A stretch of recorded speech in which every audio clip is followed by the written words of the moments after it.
On est aujourd'hui le mardi 29 octobre et comme je l'avais promis, on va reprendre nos cours sur les contes de Rabbi Nachman, les 13 contes de Rabbi Nachman. Et on va reprendre le deuxième conte. On avait fini le premier conte, on avait en vérité déjà commencé le deuxième conte. Mais comme c'était l'année dernière et que maintenant on est rentré dans une nouvelle année, c'est-à-dire qu'on se renouvelle complètement, j'ai réfléchi et je me suis dit c'est absolument impossible de reprendre là où on avait arrêté l'année dernière le deuxième conte parce qu'on n'est plus la même personne. À partir du moment où il y a une nouvelle année, il y a un renouvellement total à l'intérieur de la personne et donc ce qui m'oblige à reprendre ce conte dès le début. Ceux qui ont déjà écouté les 2-3 premiers cours, ce n'est pas grave. Ça serait une révision, mais en vérité, je suis sûr que je ne répéterai pas les mêmes choses. Les idées générales, oui, mais dans les détails, ça sera sans doute très très différent. Alors, comme je l'ai déjà expliqué, les 13 contes de Rabbi Nachman contiennent toutes les clés de la délivrance finale. Et c'est la raison pour laquelle il y a 13 contes. 13, c'est la valeur numérique du mot Echad, l'unité qui fait allusion donc au grand dévoilement de la délivrance, au sujet duquel il est dit « En ce jour, Dieu sera un et son nom sera un ». Et donc les 13 contes contiennent le dévoilement de l'unité qui se réalisera au moment de la délivrance finale. Ce sont 13 clés. Chaque conte apporte une nouvelle facette dans ce dévoilement de la délivrance finale. Et c'est la raison pour laquelle, bien que d'une manière générale, les enseignements de Rabbi Nachman sont extrêmement fermés, et avec tout ce qui a déjà été expliqué, on est encore très loin de commencer le commencement qui est avant le commencement du commencement, pour commencer le commencement du commencement, et je n'exagère pas, et même si son élève, qu'Hachem le bénisse, car son mérite est immense, Rabbi Nathan, l'élève de Rabbi Nachman, a écrit, comme on le sait, le Likutei Halachot, c'est-à-dire qu'il a repris chaque partie du Likutei Moharam et l'a expliqué d'une manière, je ne veux rien dire, parce que chaque mot que l'on pourra dire, c'est encore une insulte par rapport à la grandeur inimaginable de ce qu'a réalisé l'élève. Malgré tout, Rabbi Nathan, l'élève de Rabbi Nachman, lui-même ne cesse de dire que de toute façon, avec tout ce que l'on peut expliquer et tout ce que lui explique, il n'a même pas encore commencé le commencement du commencement du commencement. Et en vérité, seul le Mashiach véritablement arrivera à dévoiler toute la lumière qui se cache dans le Likutei Moharam, dans les enseignements de Rabbi Nachman. Mais s'il y a une partie qui est encore plus mystérieuse que les autres, parce que celle-là n'a pratiquement pas été expliquée. Rabbi Nathan, l'élève, a un petit peu expliqué, d'autres grands maîtres après Rabbi Nathan ont un petit peu expliqué, mais tous ont avoué que finalement les 13 contes de Rabbi Nachman étaient tellement codés que c'était impossible et impensable de pouvoir véritablement les expliquer, et seul le Mashiach arrivera à le faire. Et donc, à notre niveau, nous aussi, on va bien sûr rentrer dans les contes en sachant qu'on s'aventure dans un espace spirituel qui est complètement fermé. Et vu de l'extérieur, ce sont de jolies histoires, bien évidemment, mais comme on le sait dans la Torah, plus une histoire est jolie de l'extérieur et plus elle cache des choses inimaginables. Et l'histoire telle qu'elle est, d'une certaine manière, est une sorte de savon sur lequel on peut glisser en se cassant la figure, c'est-à-dire on reste au niveau de l'histoire, c'est joli, c'est mignon, c'est agréable, et puis on glisse et on se casse la figure parce qu'on ne se rend même pas compte que finalement on n'a même pas commencé le commencement du commencement, et je vous laisse terminer. Alors on va procéder comme d'habitude, on va lire une partie de ce conte, on en a pour certainement plusieurs semaines, et je commencerai bien sûr à expliquer. Alors on va lire le conte. Maaseh bekeisar echad, c'est l'histoire d'un empereur, shelo hayalo banim, qui n'avait pas d'enfant. Il était marié, il n'avait pas d'enfant. Gam Meler Echad lo hayalo banim. Il y avait dans un autre pays un roi qui lui aussi n'avait pas d'enfant. L'un était un empereur et l'autre était un roi. Les deux n'avaient pas d'enfant. Venasa kesar al haaretz le shotet levakesh ulai yimtsa eze etza utrufa leolid banim. Après des années de stérilité, l'empereur n'en pouvait plus, il avait besoin d'un héritier, et il a décidé de parcourir le monde pour voir s'il trouverait quelqu'un, un médecin, qui lui donnerait un médicament lui permettant d'avoir un enfant.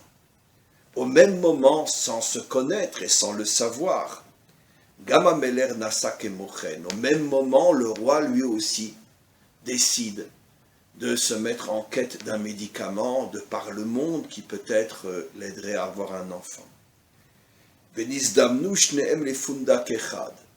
Et la Providence veut que non seulement les deux au même moment se mettent en quête de ce médicament, mais finalement, dans un pays lointain, ils se retrouvent ensemble dans la même auberge, dans le même hôtel. Velo ayodim zemizé, comme je l'ai expliqué, ils ne se connaissaient pas l'un et l'autre. Et bien sûr, l'un et l'autre cachaient qu'ils étaient l'un un empereur et l'autre un roi, parce que ils ne voulaient pas s'attirer les regards et peut-être des ennemis ou je ne sais quoi. Malgré tout, Veikira Kesar Be'ameler, l'empereur est le premier qui a reconnu dans cette personne qui faisait tout pour ne pas montrer qu'il était un roi. Il avait malgré tout un comportement qui témoignait du fait que ce n'était pas un homme standard et qu'il avait véritablement une attitude de roi. Et il a reconnu qu'il était un roi. Shieshlonimus, parce que son comportement était un comportement royal. Vesha Loto, il lui demanda, l'empereur demanda au roi, est-ce que tu es roi? Veodaloshu Meler, il lui a dit oui, je suis un roi. En vérité, au même moment que l'empereur devinait que le roi était un roi, Gama Meler Ikir Bekeisar Gamken. Le roi lui aussi avait des doutes sur l'empereur et se disait il a un comportement qui n'est pas celui d'un homme standard. Il lui demanda aussi Veodalo Gamken et l'empereur lui dit qu'effectivement, il est lui-même un empereur. Ils se sont racontés l'un et l'autre pourquoi ils étaient là, que finalement les deux étaient stériles, encore une providence incroyable, et que les deux cherchaient un médicament. Les deux se sont fortement appréciés, et ils ont décidé que si, lorsqu'ils rentreront à la maison après avoir trouvé le médicament, ils mettent au monde, leurs femmes mettent au monde chacun un enfant, l'un une fille et l'autre un fils, et plus ou moins à la même période, ce qui fait qu'en grandissant ils pourront se marier. Alors finalement, ils marieront leurs enfants ensemble. L'empereur, après avoir trouvé le médicament, est rentré chez lui dans son pays, et sa femme a mis au monde une fille. Et au même moment, le roi lui-même, qui a aussi trouvé un médicament, est rentré chez lui, et sa femme aussi a mis au monde un fils. Seulement avec le temps, ils ont complètement oublié leur engagement de marier leurs enfants. Voilà, on va s'arrêter là pour aujourd'hui au niveau de la lecture, et bien évidemment, on va commencer à expliquer. Alors, à quoi fait allusion l'empereur qui finalement mettra au monde une fille, et à quoi fait allusion le roi qui mettra au monde un fils? Comme on le sait, dans l'aspect profond et secret de la Torah, le masculin fait toujours allusion au monde d'en haut, c'est-à-dire les mondes spirituels, et le féminin fait toujours allusion à notre monde, le monde matériel. Et comme on le sait, depuis la faute de Adam Arishon, il y a une séparation totale entre le monde d'en haut et le monde d'en bas. Le premier Shabbat de l'année, on a lu la première paracha de l'année, et on a vu effectivement que tout de suite après la faute, Adam se sépare de son épouse pendant 130 ans, et puis les enfants qu'ils mettent au monde, Caïn qui représente le monde d'en bas, l'homme de la terre, Abel qui représente le monde d'en haut, l'homme du ciel, ne s'entendent pas et finalement Caïn tue Abel.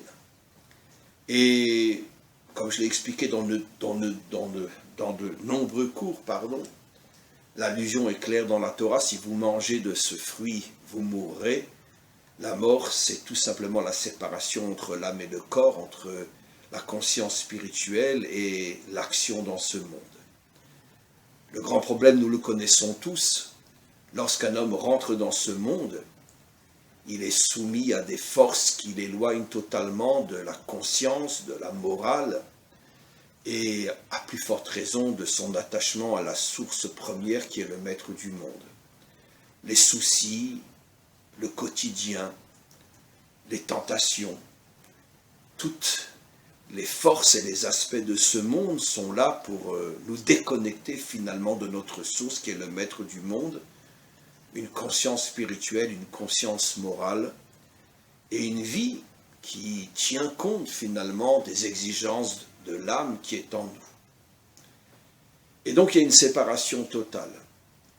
Et ni le monde d'en bas, ni le monde d'en haut n'arrivent à avoir des enfants, c'est-à-dire les enfants qui, comme on le verra dans cette histoire, finiront par s'unir et se marier, c'est-à-dire ni le monde d'en haut, ni le monde d'en bas n'arrivent à mettre au monde des forces qui arriveront à s'unir.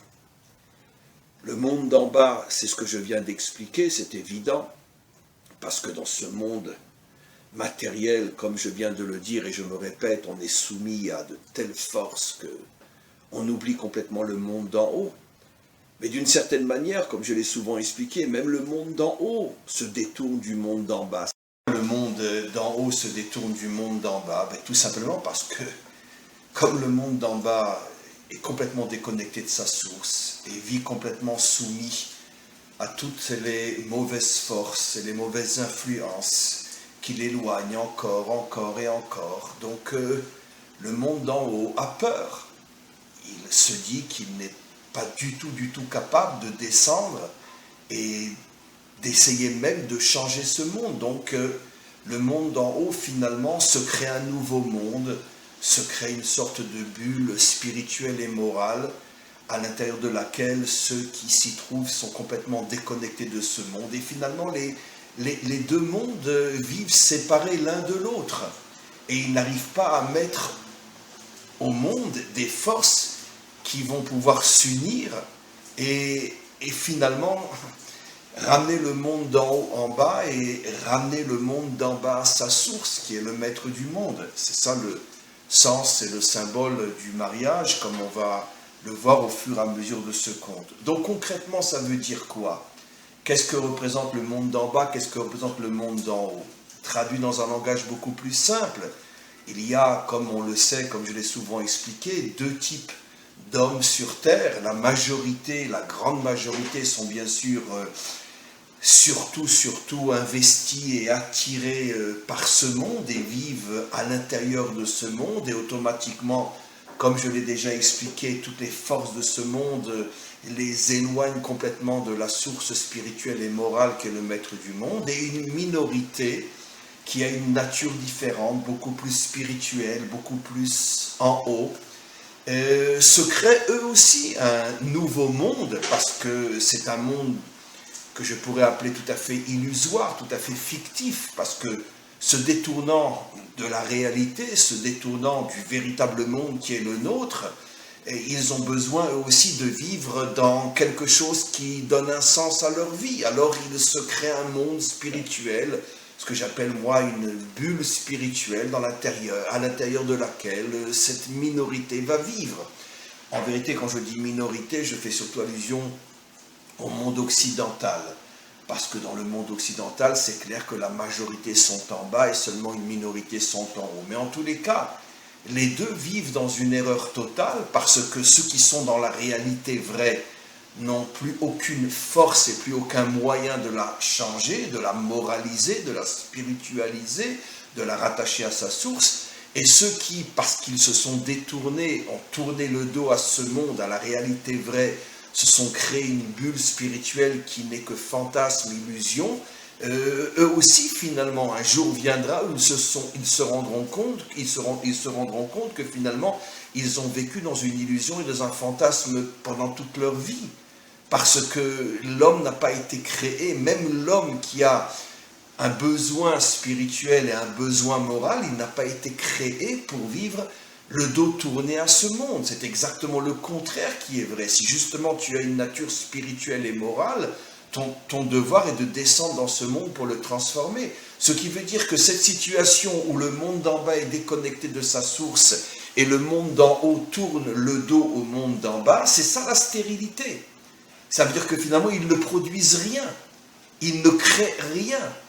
Parce que le monde d'en bas, n'étant pas connecté à sa source, reste comme il est, et pire encore, devient de plus en plus matérialiste, de plus en plus immoral.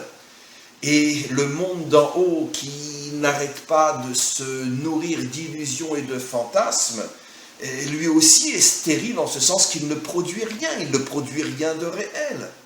C'est ça le secret de la stérilité dont parle ici Rabbi Nachman. Alors qu'est-ce qui s'est passé? D'abord, reprenons le texte lui-même. L'empereur est celui qui aura une fille. Le roi est celui qui aura un fils. Comme j'ai commencé à l'expliquer, on sait que selon les décodages des maîtres des secrets, la fille représente le monde d'en bas, la féminité représente le monde d'en bas, et le masculin, le garçon, représente le monde d'en haut. Comme on voit dans le premier verset, Bereshit bara Elokim et hashamayim ve'et haaretz, au commencement, Dieu créa le ciel et la terre. Nos maîtres expliquent qu'il créa la dimension masculine, le ciel, et la dimension féminine, la terre. Et donc, puisque c'est l'empereur qui va avoir une fille, et c'est le roi qui va avoir un fils, on comprend de là que finalement l'empereur représente la dimension matérielle et que le roi, lui, représente la dimension spirituelle, puisque le roi va avoir un fils et l'empereur va avoir une fille. Alors comme on le sait, un empereur est beaucoup plus puissant qu'un roi. Un roi n'est roi que sur un pays, un empereur est roi sur de nombreux pays. On comprend tout de suite le décodage. Pourquoi c'est la dimension matérielle qui est appelée empereur et la dimension spirituelle n'est que roi? Je l'ai expliqué déjà. Parce que la majorité des hommes dans ce monde sont attirés par le monde d'en bas. C'est seulement une toute petite minorité qui, elle, après vivra dans son propre fantasme et dans ses illusions. Mais quoi qu'il en soit, c'est une minorité qui fait le choix d'être dans le monde d'en haut, d'être dans le ciel et pas sur terre. Et donc c'est la raison pour laquelle Rabbi Nachman explique que le monde d'en bas, celui qui aura une fille, est représenté par un empereur pour nous faire comprendre que la tendance naturelle dans ce monde, c'est que la majorité va vers le bas et seulement une minorité va vers le haut. Il y a une explication plus profonde encore que je voudrais rapporter. Comme on va le voir, c'est parce qu'en vérité, les mondes ont été créés par Dieu, par le maître du monde, de telle manière que c'est précisément le monde d'en bas qui a une influence sur tous les mondes, y compris les mondes spirituels. Comme on le sait, comme je l'ai souvent expliqué, très schématiquement, car c'est beaucoup plus complexe que ce que je dis, mais très schématiquement, il y a les mondes spirituels et les mondes matériels, mais dans la mesure où le projet véritable d'Hachem, c'est que l'homme arrive à transformer le monde matériel et le rattacher, le ramener à sa source spirituelle et morale, il y a aussi une sorte d'avantage de plus par rapport aux autres mondes, c'est que c'est précisément les actions dans le monde d'en bas qui influencent aussi le monde d'en haut. Dit dans un langage plus simple, c'est la manière dont je vis avec mon corps qui va influencer mon âme. C'est-à-dire qu'au départ, je reçois une âme pure, une âme propre, mais si dans ce monde matériel, je vais m'améliorer, je vais me perfectionner, je vais grandir et faire grandir mon âme, mais par contre, si je vais tomber, je vais affaiblir et rétrécir mon âme. Donnons un exemple très simple. On sait que l'âme a 5 niveaux. du plus bas vers le plus haut, le nefesh tout en bas, puis après le ruach, la neshama, la chaya et la yechida. Si je devais très simplement et schématiquement donner un équivalent à quoi correspond chaque partie d'âme, je dirais que le nefesh est la partie d'âme qui permet toutes les actions dans ce monde, le ruach c'est la partie de l'âme qui permet le ressenti, aimer Hachem, vouloir accomplir ses commandements, etc. C'est toute la partie, encore une fois, plus au niveau des sentiments. La neshama, c'est la partie de l'âme qui me permet, quand j'étudie, de comprendre la volonté d'Hachem et comprendre d'une manière générale la Torah. La chaya, c'est la partie de l'âme qui me permet d'avoir la émouna, c'est-à-dire de continuer à m'accrocher à lui, même lorsque je ne comprends plus, ou même parfois lorsque c'est inacceptable et insupportable, je continue à m'accrocher à lui. Et la yechida, par contre, c'est le niveau le plus haut de l'âme qui, lui, ne se dévoilera qu'au moment de la délivrance finale. Donc, dans ce monde, c'est surtout 4 niveaux qui se dévoilent. Le nefesh, la partie de l'âme qui me permet d'agir proprement dans ce monde. Le ruach, la partie de l'âme qui me permet d'avoir des sentiments propres dans ce monde. La neshama, la partie de l'âme qui me permet de comprendre la Torah et de comprendre la volonté d'Hachem.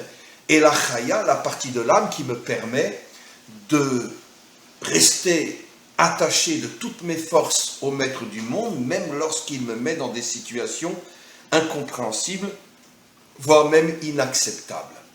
Alors maintenant, au départ, quand l'homme arrive dans ce monde, il ne naît pas dès le départ avec le dévoilement de ces 4 niveaux d'âme. Pas du tout. On est tous avec un dévoilement du nefesh, mais même le nefesh, une petite partie du nefesh, la plupart d'entre nous, bien sûr, attention, on a les 4, voire même les 5 niveaux d'une manière potentielle en nous. Mais ces niveaux sont complètement cachés, sont complètement voilés. Et le dévoilement de ces niveaux vont dépendre de mes actions. Lorsque je vais bien agir dans ce monde, je vais dévoiler de plus en plus mon nefesh. Lorsque je vais avoir des sentiments propres et moraux dans ce monde, je vais dévoiler mon ruach de plus en plus fort. Lorsque je vais étudier la Torah et que je vais la comprendre de plus en plus et de mieux en mieux, je vais dévoiler ma neshama. Lorsque le maître du monde va m'éprouver et que je vais m'accrocher de plus en plus fort à lui, je vais dévoiler ma chaya. Ce qui veut dire que de toute façon, tous les niveaux d'âme ne se dévoilent qu'en fonction de mon comportement dans ce monde, dans l'action, dans le sentiment, dans la réflexion et dans la émouna, dans la foi. Ce qui veut dire que finalement, c'est ma manière d'être dans le monde d'en bas qui va influencer ma dimension spirituelle, c'est-à-dire les différents niveaux de mon âme. C'est vrai au niveau de mon individu, mais c'est vrai aussi au niveau beaucoup plus général que le comportement des hommes dans ce monde influence aussi les mondes supérieurs, les mondes spirituels, dans le bien et malheureusement aussi dans le mal. C'est-à-dire que si la majorité des hommes agissent mal dans ce monde, alors ça affaiblit jusqu'à peut-être même abîmer les mondes spirituels, et donc la connexion avec les mondes spirituels devient de plus en plus difficile, puisque eux-mêmes sont abîmés à cause de notre comportement. Et si au contraire on se comporte bien dans ce monde, on dévoile de plus en plus et on renforce de plus en plus les mondes spirituels, et donc leur influence sur notre monde sera de plus en plus forte.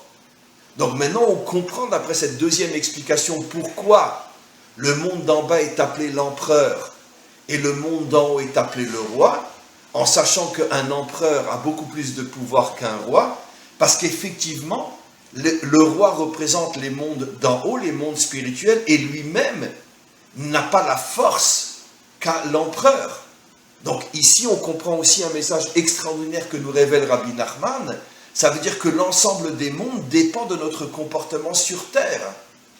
Et donc mieux je me comporte et plus je renforce tous les mondes et plus je les lie les uns aux autres et je permets un passage de flux inimaginable des mondes spirituels vers notre monde qui apporte bénédiction et qui apporte lumière, Mais si je me comporte mal dans ce monde, je détruis les mondes d'en haut, et il n'y a plus aucune lumière, il n'y a plus aucune bénédiction, et notre monde sombre dans l'enfer.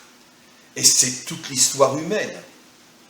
Donc on a déjà pas mal avancé, on a compris pourquoi c'est l'empereur qui aura une fille, parce qu'il représente la dimension matérielle, on comprend pourquoi c'est le roi qui aura un fils, parce qu'il représente la dimension spirituelle, et on comprend pourquoi la dimension matérielle s'appelle empereur, qui est beaucoup plus puissante que la dimension spirituelle, qui s'appelle elle uniquement roi. Maintenant on voit un autre phénomène aussi extraordinaire dans cette histoire, c'est que le premier qui pense parcourir le monde pour mettre fin à sa stérilité, c'est l'empereur. Et au même moment, le roi lui aussi prend la même décision. Ça confirme exactement ce que je viens d'expliquer. J'ai expliqué qu'en vérité, que le comportement du monde d'en haut dépend des premiers pas, positifs ou négatifs, que fait le monde d'en bas. Et c'est exactement ce que nous explique ici Rabbi Nachman, toujours pour nous transmettre la même idée.